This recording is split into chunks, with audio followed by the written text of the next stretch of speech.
The Athabasca Indians called this Okotoks, the big rock. You can see Bradley right here. I think we can get a better, yeah, here we go. This is a piece of metaquartzite. It's found on the eastern plains of Alberta in Canada. The Rocky Mountains are about 30 miles to the west of here. And it's metaquartzite, it's called. It's a metamorphic rock. And you can see, if you look at it closely, you'll see that there are sharp corners, and it's broken right here. The original rock was transported as one piece of rock, and the ground in which it is placed is a matrix of sediment that was laid down by flowing water. We know this had to have been transported by an iceberg. The reason is it had to get floated from its original position, which is up near Jasper National Park. Mount Robeson and Mount Edith Cavell is the source for this rock, which is about 100 and some miles north of here.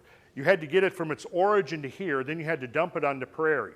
But when it was dumped on the prairie, the ground was soft enough that the rock was able to sink in and crack under its own weight. It was not transported within the glacier, because if it was within the glacier, it would have been completely ground up. You wouldn't have sharp corners like this. Well, this is an 18,000-ton rock. Now, the most incredible thing about this is that, like I said, this is on the eastern prairies of Alberta. The source of this at Mount Edith Cavell and Mount Robeson is on the other side of the Continental Divide. You got to start picturing in your mind or imagining what kind of a force would quarry an 18,000-ton stone, load it on a gigantic iceberg, and then move that iceberg over the entire continental divide of the United States, wash it out onto the prairie, and drop it where it's been sitting for the last 12,000 years until the day I took that picture. Until the day Brad got up there. After Brad climbed down, the darn thing sank right into the prairie. We had to get out of there quick so we didn't get in trouble. But so see, that raises some interesting normal processes, the kind that we've seen in historical times. Don't do things like that.